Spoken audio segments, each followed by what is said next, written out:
Reducing the risk of wound infection. This section explains what you can do to help reduce the risk of infection and prepare for surgery.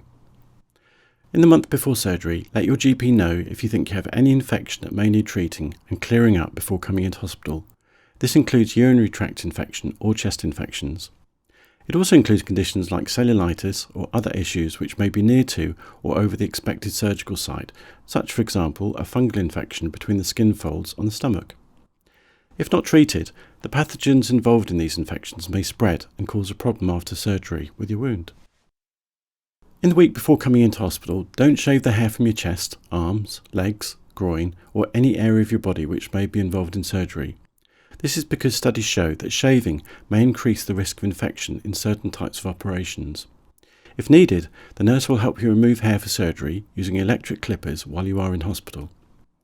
It's recommended that you shower methodically the day before and as well as on the day of surgery. This will help reduce the number of bacteria on your skin.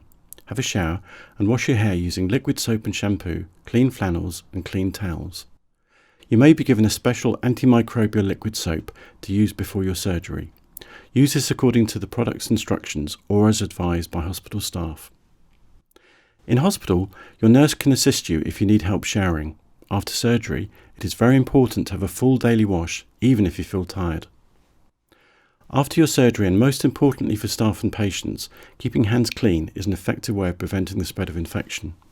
During your recovery period, we recommend that you aim to wash your hands at least 10 times a day, which is in line with other healthcare advice to stop infections.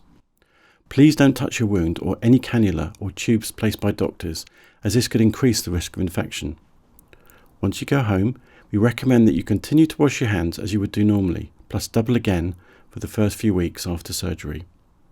Continue to avoid touching a wound until the skin is sealed over with a flat scar and keep movement gentle so as not to stretch or stress the area.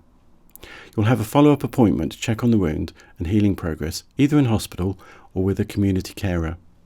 This preparation is a general guide.